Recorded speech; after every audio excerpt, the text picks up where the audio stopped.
राधे राधे। जय श्री कृष्ण सभी भगवत भक्तों को। मित्रों, मैं bridge art and culture foundation से जुड़ा हुआ हूँ, क्योंकि ये फाउंडेशन ब्रिज की संस्कृति को और ब्रिज की कलाओं को बचाने का प्रयास कर रहा है। तो इसलिए मैं इस फाउंडेशन से जुड़ा हूँ और आपसे भी ये कहना चाहता हूँ कि आप भी इस फाउंडेशन से जुड़िए, क्योंकि जब तक हम मिलकर के काम नहीं करेंगे तब तक ये हमारा जो मिशन है वो सफल नहीं होगा। उसका सबसे मुख्य रीज़न है, मैं आपको क्यों जोड़ना चाहता हूँ, क्योंकि आप यहाँ देखेंगे तो जिसे भी देखोगे, भाई यहाँ जो रहने वाले लोग हैं वो तो उनकी तो बात छोड़िए, वो तो कर ही रहे हैं, लेकिन सबसे ज़्यादा ब्रिज की हानि हो रही है बाहर से आने वाले व्यक्तियों के द्वारा। आप लोग बाहर से आते हो, अब आपको ये बोध नहीं है कि हम कहाँ जा रहे हैं। खाली बच्चों से कह दिया, बोले देखो हम वृंदावन जा रहे हैं बिहार जी के दर्शन करने के लिए, लेकिन क्या आप वास्तविक में वृंदावन में आते हो? ऐसा आप किस जो है क्या मजबूती से कह रहे हो कि हाँ जी हम वृंदावन आते हैं? क्या आपके बच्चों को आप सच बोल रहे हो कि हम वृंदावन जा रहे हैं? ऐसा नहीं है। देखिए, वृंदावन के बारे में आप किसी न किसी गुरु से अवश्य सुनते हो। ऐसा नहीं है कि आपने साहब हमने सुना नहीं किसी से हम वृंदावन आ गए, ऐसा कदापि नहीं है। आप किसी न किसी के मुंह से जरूर सुनते हो वृंदावन की महिमा को, तभी आप वृंदावन आते हो। तो वृंदावन के लिए कितने सुंदर सुंदर शब्द और जो है क्या है पुराणों में है। भागवत सुनते हो, भागवत में नहीं बोला गया है कि वृंदारण्यम शपदर्मणम प्राविशद गीत कीर्तिम वरहा पीडम नटवर वपुः कर्णयो कर्णकारम बिभ्रदवासः कनक कपिशं वैजयन्तीं च बालाम रंध्रान वेणुरधर सुदया पूरयन गोप वृंदै वृंदारण्यम शपदर्मणम प्राविशद गीत कीर्तिम। बोले भगवान जो है क्या गायों को चरा करके वृंदावन से ला रहे हैं, उस वक्त का ये वर्णन है। कैसा है? वरहा पीडम, बोले उन्होंने जो कनेर के फूल हैं उनकी माला धारण कर रखी है भगवान ने, ठीक है। तो और मोर मुकुट, मोर की पंख का मुकुट लगा रखा है। किस प्रकार की सुंदरता का वर्णन करती है श्रीमद् भागवत। वो ये कहती है कि भगवान जब गाय चराने के लिए जाते हैं वृंदावन में, तो भगवान जो है अपने पैरों में जूते चप्पल नहीं पहनते, यानी ठाकुर जी ने ब्रज में वृंदावन में जूते चप्पल नहीं पहने। आप विचार कीजिए कि कितनी उच्च साधना ठाकुर जी की क्यों है? क्योंकि ठाकुर ने खुद, भगवान श्री कृष्ण ने खुद ही ब्रजरज को मुख में लेकर के खाया उसको, और इसी ब्रजरज में वो लौटे, इसी ब्रजरज में नहाए, इसी ब्रजरज में घूमे। अब विचारणीय प्रश्न है ये कि जब ठाकुर जी ब्रिज में नंगे पैर घूमते हैं तो फिर और जितने भी लोग थे वो क्या जूते पहन के घूमते थे? ऐसा कदापि नहीं है मित्रों। सभी ब्रिजवासी नंगे पैर ही इसमें घूमते थे। और अभी बताइए आप ब्रिज में कि अब आप आते हो दर्शन करने के लिए, तो दर्शन करने आप किस स्थिति से आ रहे हो? अपनी स्वयं की कार ले करके, अपनी स्वयं जूता पहन करके। अब आप कार ले करके आते हो, आपने कभी विचार किया है कि आपकी कार से यदि कोई जीव जंतु मर गया तो उसका जिम्मेदार कौन होगा? आप होगे। ऐसा नहीं कि कोई भाई ड्राइवर, नहीं जी हमसे नहीं, ड्राइवर जिम्मेदार नहीं है, मालिक जिम्मेदार होता है। आप मालिक हो, आप जिम्मेदार हो। और मैं ऐसे ही नहीं कह रहा हूँ इसको, देखिए सुनिए आप, इसमें क्या कहता है ये पद्म पुराण, और जो है क्या है, प्रजाभ्यः पुण्य पापानाम राजा संस्थान समुद्भरेत, राजा संस्थान समुद्धरेत, शिष्याद गुरु स्त्रियो भर्ता पिता पुत्रा तथैव च। अर्थात प्रजा के पाप का पुण्य का फल, ठीक है, राजा भोगता है। प्रजाभ्यः पुण्य पापानाम, प्रजा यदि पुण्य करेगी तो और पाप करेगी तो बोले उसका षष्ठा छठवां भाग। कितना छठवां भाग? यानी कि 18% जो है क्या है प्रजा के पाप पुण्य का भाग राजा को भोगना है कंप्लीट रूप से। अब आगे कहा कि शिष्याद गुरु अगर शिष्य पाप पुण्य करता है तो गुरु को भोग नहीं है, वो उसका 6वां भाग गुरु को भोगना है। ठीक है। और स्त्रियों भर्ता, अगर स्त्री कोई पुण्य पाप करती है तो उसका फल उसके पति को भोगना है। ठीक है। और पिता पुत्रास तथैव च, यदि पिता कोई पाप करता है पुण्य करता है तो उसका 6वां भाग उसकी संतान को भोगना है। अब विचारणीय विषय है, तुम गाड़ी में ला रहे हो अपने बच्चों को, अब तुमने वहां आकर के वृंदावन में आके कोई चींटी या जीव जंतु मर जाते हैं ब्रज में आकर के आपसे, तो उस पाप का फल आपकी संतान भोगेगी। जबकि आपके बच्चों ने नहीं कहा, बोले पिताजी आप रथ लेकर के ब्रज में जाओ। विचारणीय विषय है ये, मेरी बात याद रखना। आप पिता भी नहीं हो, क्योंकि पिता अपनी संतान के लिए अच्छा सोचता है। तो ध्यान रखना, आप अपनी गाड़ी से आ रहे हो तो ये भी तैयारी रखना कि जो पाप कर रहे हो, ऐसा नहीं है कि गाड़ी चलती है तो गाड़ी के आगे चींटी नहीं मरती होंगी, या कोई और चींटा चींटे जो अन्य प्रकार के कई प्रकार के जानवर है वो नहीं मरते होंगे, मरते होंगे, लेकिन उनका फल कौन भोगेगा? आपकी संतान। ठीक है। अब संतान शब्द में ये नहीं समझना कि तुम्हारा बेटा भोगेगा, नहीं, उसका बेटा भोग सकता है, आगे उसका बेटा भोग सकता है, क्योंकि सप्त जन्मानि यानी पुण्यानि तत्र पापानि सप्त जन्मानि, या 7 जन्म तक पुण्य और पाप का फल भोगना पड़ता है। तो आप लगा लीजिए कि जो आप करोगे आपकी संतान निश्चित भोगेगी उसको। अब विचारणीय विषय है कि क्या इस प्रकार के पिताजी होते हैं जो पाप करने का फल जो संतान को दे के जाए? और ऐसे गुरु, मैं उन गुरुओं से कहना चाहता हूँ कि शिष्याद गुरु, शिष्य भी लिमिट में बनाओ, इतने शिष्य मत बनाओ कि वो जो है क्या पाप भोगना पड़े। और पाप भी यहाँ आकर के पाप कितना बढ़ जाता है, यदि आप यहाँ आकर के पुण्य कार्य करते हो तो वो भी लाख गुना बढ़ जाता है। यहाँ आकर के दिल्ली में कोई पाप पुण्य करोगे तो उसका उतना ही रहेगा, लेकिन जैसे ही ब्रज में आए और ब्रज में आपने कोई पाप किया तो 1 लाख की सीधी गिनती जाती है डायरेक्ट। ठीक है। और इसमें भी कहा है ना कि अन्य क्षेत्रे कृतम पापम प्रायश्चित विनश्यति, यदि आप अन्य क्षेत्र में जाकर के, तीर्थ क्षेत्र के अलावा कहीं जाकर के आप कोई भी पाप करते हो तो प्रायश्चित करने से वो पाप समन हो जाएगा। प्रायश्चित का मतलब है आपने यज्ञ आदि हवन आदि किए आपने, ठीक है, और जो भी दान पुण्य, ब्राह्मणों को भोजन, संतों को भोजन कराया, भजन किया, उससे वो बराबर हो जाएगा। लेकिन धर्म क्षेत्रे कृतम पापम प्रायश्चित विनश्यति, तीर्थ क्षेत्रे कृतम पापम प्राय वज्रलेपो, वज्र के समान हो जाता है। यदि आपने तीर्थ क्षेत्र में आकर के कोई पाप कर दिया तो वो वज्र के समान हो जाएगा, और वो पाप बढ़कर के 1 लाख गुना और हो जाएगा। तो आप ये ध्यान रखना कि ब्रज तीर्थ नहीं है, तीर्थों का ही पिताजी है ब्रज, तीर्थों का राजा है प्रयागराज, और प्रयागराज अपने पापों को नष्ट करने के लिए ब्रज 84 कोष में आता है। ठीक है। जब तीर्थराज तीर्थों का राजा जो प्रयाग अपने पापों को छोड़ने के लिए ब्रज में आता है, तो ये तो तीर्थों का भी तीर्थ हो गया। अब इसमें आकर के आप पाप कर रहे हो तो उसका सोचो का क्या होने वाला है। मैं इसलिए कह रहा हूं आपसे, याद रखना इस बात को कि प्रजाभ्यः पुण्य पापानाम राजा संस्थान समुद्धरेत, प्रजा के पाप पुण्य को राजा भोगता है, कितना? 6वां भाग। और बोल शिष्याद गुरु, शिष्य के किए हुए पाप पुण्यों को गुरु भोगता है, और स्त्री के किए हुए पाप पुण्यों को पति भोगता है। ठीक है। लेकिन यहाँ पिता के किए हुए पाप पुण्यों को उस पिता की संतान भोगती है। तो आप आ रहे हो तो सोच समझ के आना। ठीक है। तो मित्रों, मेरा यही कहना है आपसे कि यदि आप ब्रज 84 कोष में आते हो, इस ब्रज 84 कोष को आप ठाकुर जी का शरीर मान लीजिए।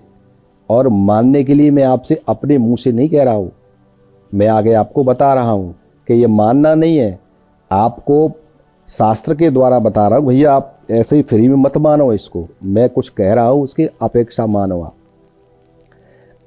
आपने ब्रज के वास्तविक स्वरूप में, पिछले एपिसोड में आपने ब्रज के वास्तविक स्वरूप में सुना कि इसमें मैंने आपको बताया कि 96 टोटली 96 वन है, और उन 96 वनों की जो है क्या ठाकुर जी ने 8 कैटेगरी कर दी, 8 कैटेगरी बना दी। 8 कैटेगरी क्यों बनाई? क्योंकि ऐसा है 8 का जो आंकड़ा है, अष्टधा प्रकृति, किशोर जी की 8 सखी, मुख्य 8 सखी, ये 8 का जो आंकड़ा है, ठीक है, ये एक गोल मंडल का आंकड़ा है। ये 8 कमल दल में 8 ही पंखुड़ी होती हैं। आप ध्यान देना, कमल का जो फूल है उसमें 8 होती हैं, अष्ट दल कमल होता है वो। तो ये इस प्रकार से इसकी 8 कैटेगरी बना दी। अच्छा, एक कैटेगरी में जैसे कामना पूर्ति के लिए वो बन रखे गए कि भाई हमें जो भी कामनाएं गोपियों की करती थी ठाकुर जी से या ब्रजवासी करते थे तो उन्हीं में करो, या आगे जो भी करेंगे वो कामनाएं आपकी जो भी मांगना है आपको फाइनेंशियली कंडीशन के लिए या बच्चे के लिए, संतान के लिए या पत्नी के लिए, पति के लिए, जो भी आपकी मांग है, जो भी आप चाहते हो वो कामना बनों में जाके कीजिए। अच्छा, फिर कर दी, बोले ऐसा है ये सिद्धि करने के लिए, सिद्धि मतलब किसी मंत्र की सिद्धि हो जाए उसके लिए बोले 12 सिद्धवन प्रकट किए, उनकी कैटेगरी कर दी। बोले यहाँ पर जो सिद्ध पुरुष हैं, जो जितने भी पशु पक्षी जो सिद्ध पुरुष हैं यहाँ पर कर रहे हैं वो उसमें निवास करेंगे, और जो लोग बाहर से आएंगे वो भी उसमें जो है सिद्धि कर सकते हैं। उसके बाद में कैटेगरी बना दी एक तपोवनों की। बोले जिसको तप करना है वो अपना इन 12 तपोवनों में आकर के तपस्या कर सकता है। ठीक है मित्र, इस प्रकार से एक कैटेगरी कर दी मोक्ष वन की। बोले यहाँ पर आप रहोगे, यहाँ पर अगर भजन सेवा करते हो तो उस व्यक्ति का मोक्ष हो जाएगा, इसलिए ये कैटेगरी बनाई, मैंने आपको सुनाया। और फिर मैंने आपको, अब मैं बताने वाला हूँ आपको कि जो पुराण उपपुराण है वो क्या कहती हैं। उपपुराण कहती हैं कि भगवान 55 वन ब्रज में 55 जो वन है वो भगवान के श्री अंग हैं। ठीक है, भगवान के अंग हैं। अंग मतलब जैसे हमारे अंग है नाक कान मुख, इसी प्रकार से ये जो वन है वो भगवान के अंग हैं। अब आप यदि उनको सुनना चाहते हो तो मैं आपको बता देता हूँ कि वो कौन कौन से वन हैं जो भगवान के अंग बताए गए हैं। ठीक है मित्रों, उपपुराणों में ब्रजमंडल को भगवान का स्वरूप कहा गया है। स्वरूप अर्थात शरीर आदि, जैसा कि विष्णु रहस्य में कहा है कि ब्रज के 55 वन भगवद अंग है, जिसमें मथुरा भगवान श्री कृष्ण का हृदय है, मधुवन भगवान श्री कृष्ण की नाभि है, कुमुदवन तालवन भगवान श्री कृष्ण के दोनों स्तन हैं, वृंदावन भगवान श्री कृष्ण का जो है क्या है भाल है, भाल। ठीक है, और बहुलावन महावन भगवान श्री कृष्ण के दोनों बाहु भुजाएं हैं। तो भांडीरवन और कोकिलावन दोनों भगवान श्री कृष्ण के हाथ हैं, और खदिरवन तथा भद्रवन दोनों ही भगवान श्री कृष्ण के स्कंद हैं। ठीक है, और छत्रवन तथा लोह जंघान वन दोनों ही भगवान श्री कृष्ण के नेत्र हैं। ठीक है, बिल्ववन भद्रवन दोनों ही भगवान श्री कृष्ण के कान हैं। कामवन भगवान श्री कृष्ण की ठोड़ी है। त्रिवेणी वन और सखी कूपवन भगवान श्री कृष्ण के ओष्ठ हैं, ऊपर नीचे के। बेहुलादि जो 5 वन है वो भगवान श्री कृष्ण के दांत हैं। सुरभि वन भगवान श्री कृष्ण की जिह्वा है। मयूर वन भगवान श्री कृष्ण का ललाट, ऊपरी भाग ललाट है। मानेंगित वन भगवान श्री कृष्ण की नासिका है, नाक है। और शेषशायी वन तथा परमानंद वन भगवान श्री कृष्ण की नाक के दोनों नथुने हैं। ठीक है, तो करहला वन कमई वन भगवान श्री कृष्ण की नितंब है, हिप्स। और फिर कर्णवन भगवान श्री कृष्ण का गुप्तांग है। कृष्ण छिमन वन भगवान श्री कृष्ण का गुप्तांग है। नंदन वन भगवान श्री कृष्ण का सिर है, तथा इंद्रवन भगवान श्री कृष्ण की पीठ है। तो शिक्षावन भगवान श्री कृष्ण की वाणी है। और दोईवन, ठीक है, लोहवन नंदग्राम श्रीकुंड, और ये भगवान श्री कृष्ण की 5 उंगलियां हाथों की, एक हाथ की और एक पैर की। गोवर्धन जावबट संकेतवन नारदवन और मधुवन, ये 5 उंगलियां हैं भगवान श्री कृष्ण के बाएं हाथ की। और बाएं पैर की। तो मृदवन, जनुवन, मेनकावन, कजलीवन, नंदकूपवन, ये भगवान श्री कृष्ण के मतलब जो है क्या दक्षिणांग की उंगलियां हैं। समझे मित्रों? इस प्रकार से यानी कि पूरा ब्रज ही भगवान श्री कृष्ण का शरीर है। अब विचार कीजिए ठाकुर जी के शरीर पर आप क्या क्या कर रहे हो। यदि ये प्रश्न उठता है, ब्रज के विषय में ही उठता है, ब्रजवासियों से पूछने के लिए भी उठता है कि यहाँ पर क्या हो रहा है, तो क्या जवाब दोगे आप? इसलिए बहुत विषय गंभीर है और सोचनीय विषय है। इसमें गंभीरता से सोचना है आपको कि ये जो मैं बोल रहा हूँ प्रमाण है इसके, आप आकर के पढ़ सकते हो। मैं तो प्रमाण के साथ बोल रहा हूँ भाई, बिना प्रमाण के तो आपसे बोल नहीं रहा हूँ कि आप प्रमाण नहीं है, आप फालतू ही बोले चला जा रहा है। अब मैं आपको बताता हूँ कि पद्म पुराण में इन वनों के अंदर कितने वट के वृक्ष थे। वट वृक्ष मित्रों ब्रज में शोभा है इन वृक्षों की, वट वृक्षों की। ठीक है, 16 ही वट वृक्ष क्यों थे? क्योंकि ये जो 8 कैटेगरी की है वनों की, उन वनों में 8 कैटेगरी में एक कैटेगरी में 2 वन हैं, 2 वट वृक्ष है। वट वृक्ष वो साधारण वट वृक्ष नहीं है, बहुत बड़े बड़े विशाल वट वृक्ष हैं। ठीक है, और मुख्य वट वृक्ष हैं वो। तो उनकी जो है क्या है नाम है संकेतवट, भांडीरवट, जाबवट, श्रृंगारवट, बंसीवट, श्रीवट, जटाजूटवट, कामवट, मनोरथवट, आशावट, अशोकवट, केलीवट तथा ब्रह्मवट, रुद्रवट और श्रीधरवट तथा सावित्रीवट, ये विशाल वट हैं। इसी वृक्ष के अंदर ये विशाल वट है। दूसरी बात है मित्रों कि इसमें वृक्ष जो थे वो कौन कौन सी कैटेगरी के और थे इसमें, क्योंकि आप यदि इतिहास में वृक्ष का वैभव सुनते हो तो उसमें कदम के पेड़ों का बहुत विशाल रूप से वर्णन आया है। कदम के वृक्षों का बड़ा विशद वर्णन आया है वृक्ष के क्षेत्र में। तो कदम के पेड़ कैसे थे ये भी बता देता हूँ मैं आपको। जो कदम के पेड़ थे वो कई प्रजाति के थे। ठीक है, कई प्रजातियां थी ब्रज में कदम के पेड़ों की। एक प्रजाति थी जिसमें सफ़ेद और पीले लाल फूल आते थे। ठीक है, एक में सफ़ेद फूल आते थे कदम में, एक कदम में पीले फूल आते थे और एक कदम में लाल फूल आते थे। साधारणतया श्वेत पीप रंग के फूलदार कदम ही ज़्यादा थे, यानी सफ़ेद रंग के कदम जिन पर फूल आते थे ऐसे कदम ज़्यादा थे, और पीले रंग के फूल जिन कदमों पे आते थे ऐसे कदम के पेड़ ज़्यादा थे। लेकिन ऐसा नहीं है, कुमुद वन के अंदर कदम खंडी में ऐसे भी कदम के पेड़ थे जिनके ऊपर लाल फूल आते थे।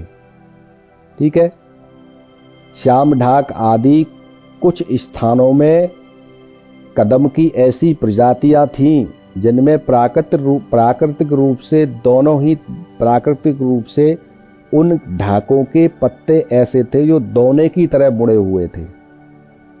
ऐसे पत्ते थे जैसे बना हुआ प्राकृतिक रूप से दोना हो, ऐसे पेड़ थे इसके अंदर में।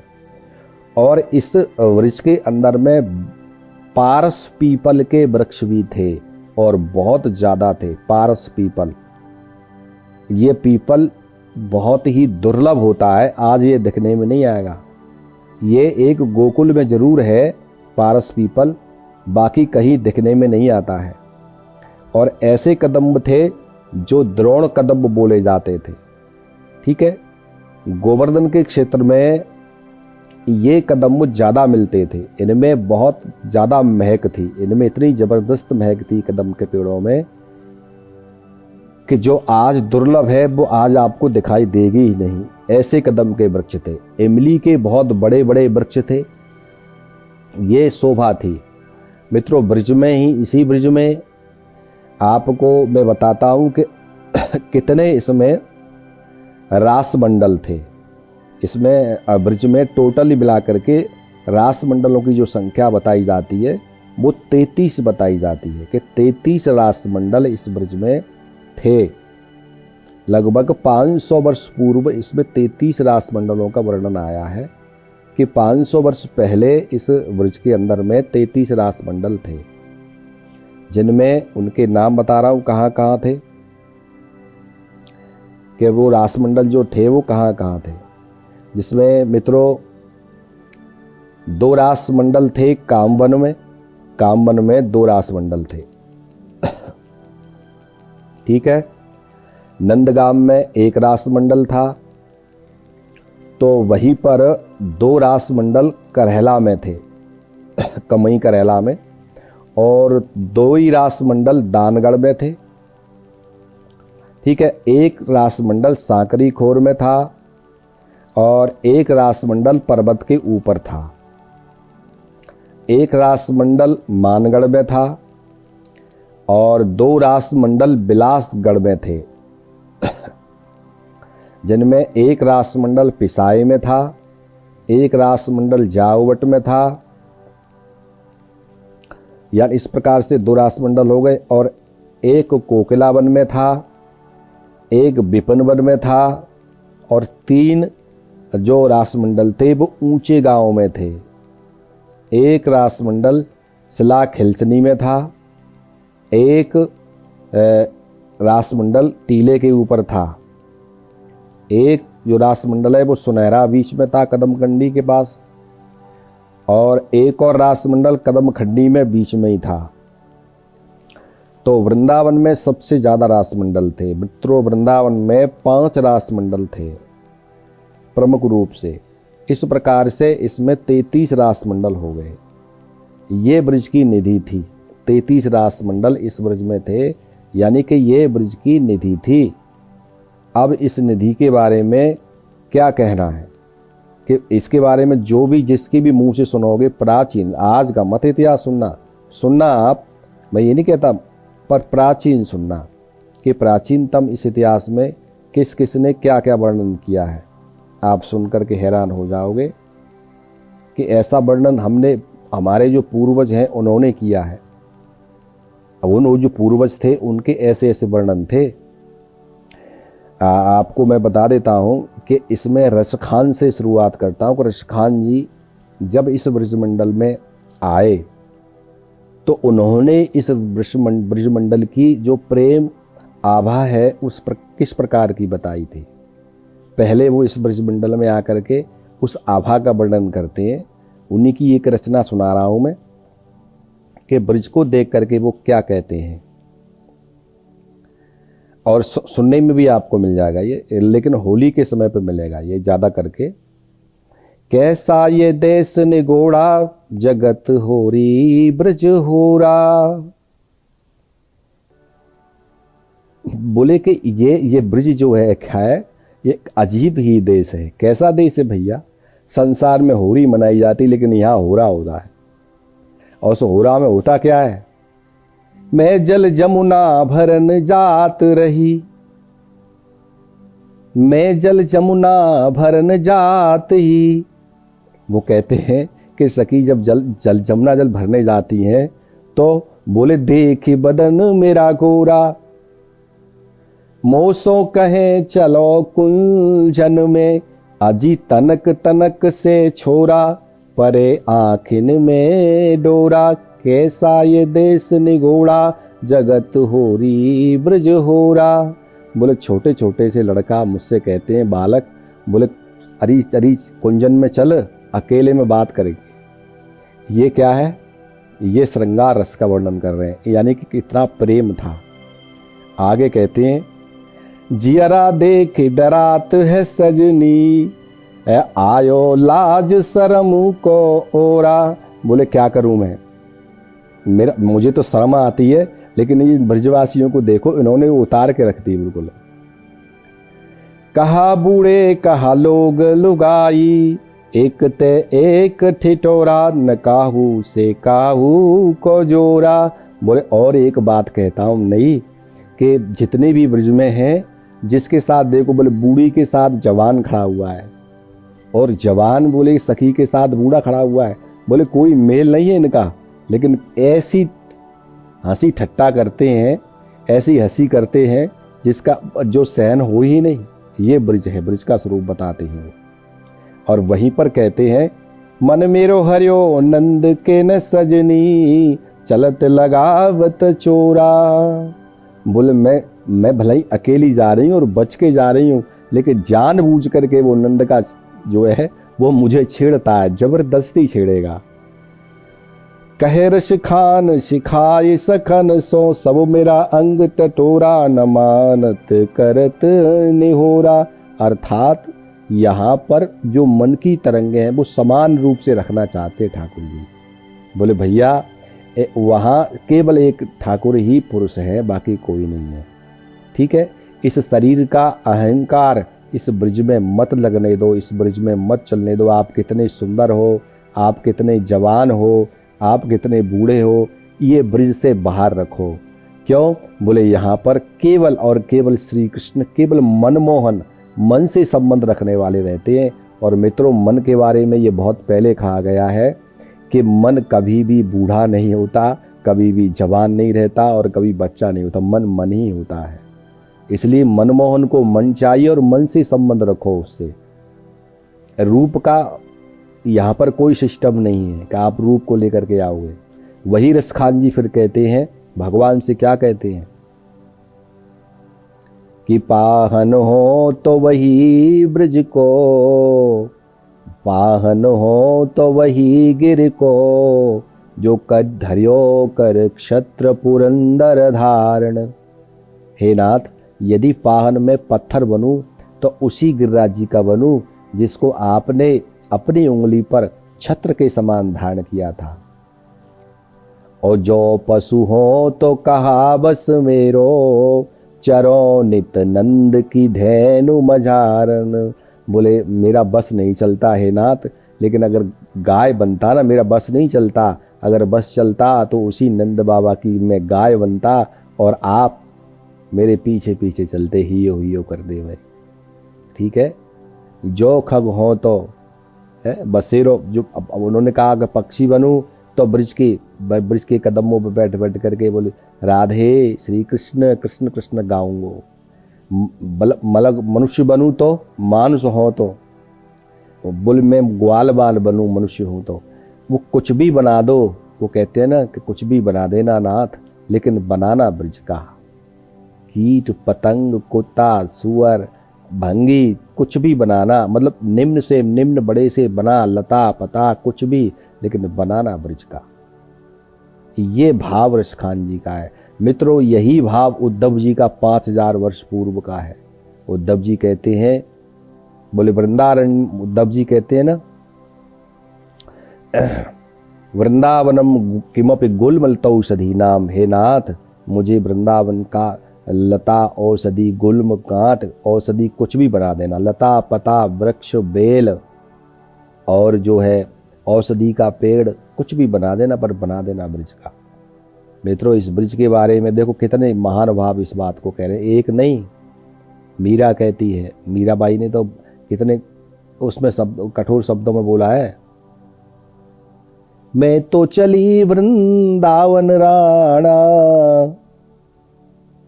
मीराबाई बोलती हैं, मैं तो चली वृंदावन राणा, मेरे तो भाग्य जगे राणा जी, थारे महलन में आग लगे। बोले मैं तो सीधा वृंदावन जा रही हूँ, मुझे अब तेरे महलों से कोई मतलब नहीं, जिनमें आग लगे धुआं भरे कुछ भी हो। मीरा जी इस बात को कहती हैं।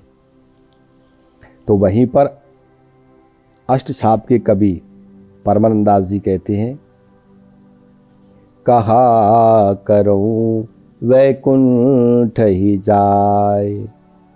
हे श्याम सुंदर, मैं वैकुंठ में जाकर के क्या करूंगा।